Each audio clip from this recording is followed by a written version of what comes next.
It's your boy Muck. Today I want to show you guys how I work my kick and bass. So this is the current method that I've been working on, and I've been noticing it's a lot easier, it's a lot more effective, and it's super quick. When I started producing, I would spend sometimes like overthinking, like not knowing how to choose the right sub that would complement my kick. And yeah, there's a lot of ways, this is how to choose your kick and your sub, but let me just show you really quick this method that I recently discovered. And so yeah, without further ado, let me just show you real quick. Let's jump into Ableton. This is the kick that I chose. It's nice and fat, nice and juicy. So we're gonna grab this kick, we're gonna put it in on our quarter note, which is right here. We can go ahead and trim this part off, we don't need.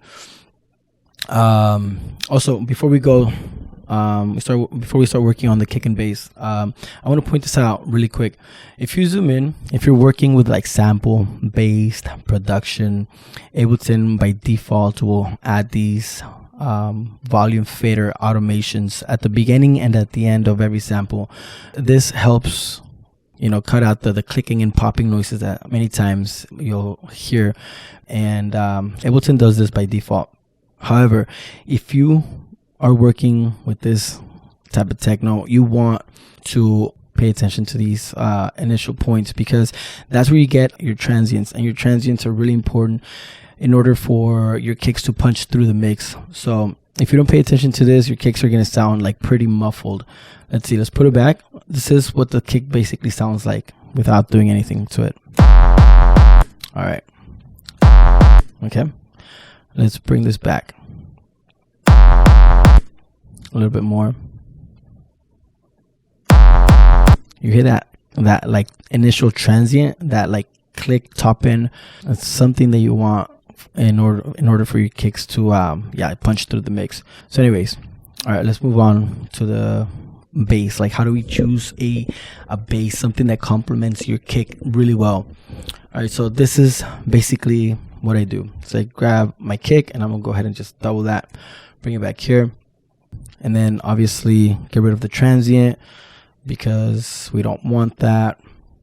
So yeah, when you're producing, you want to have the sub to come in between your kicks. If you pay attention to this kick, open up a spectrum, you see the initial attack has a lot of top end information all the way down to like a mid low. So this would be like your highest point. At the very first initial hit has all this information all the way down to like here, and it takes a few milliseconds in order for the sub to come in. This is the highest point overall, but this takes a few milliseconds for it to come in. So with that being said, your kick right here, you can tell that the sub begins to die out about like halfway through the sample. This is going to be more like mid information. This is like your top end, high, and like mid low frequency, and then like your sub comes in around this time and it begins to die out about like halfway through the sample. So now that we have kick, or that we duplicate this kick, if we just leave it like that, they're both going to be occupying the same frequency at the same time.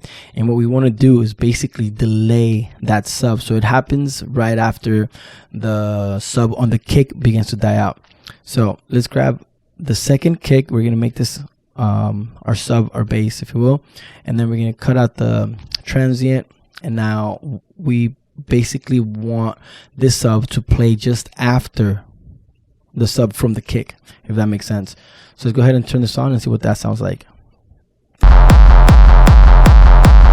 Sounds that already sounds pretty good. So if you're working with like side chaining, you basically are telling the compressor to do this for you, but here we can actually clearly see what's happening. All right, obviously this sub has some like high information. Let's turn on the equalizer, and then we're gonna turn this one off. So you can see all the mid and high information here. So we want to grab an EQ and basically filter that out. Go like this. There we go. All right, let's hear it all together. it sounds a little too aggressive. So let me play around with this volume automation real quick. There you go. That already sounds so much better. However, I think the sub it's a little too loud for my taste. I'm gonna bring this down a little bit.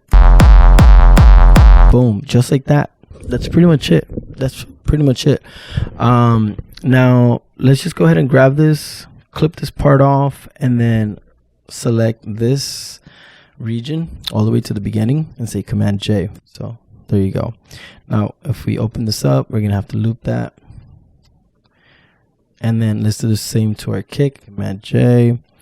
Make sure we can loop it. Close this out, zoom out, and then drag this. Let's see. Bam. 8 bars. Command loop. Just like that. That's pretty much it.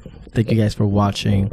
If you enjoy this, like, comment, subscribe, share with your friends, and yeah, see you guys soon. Thank you.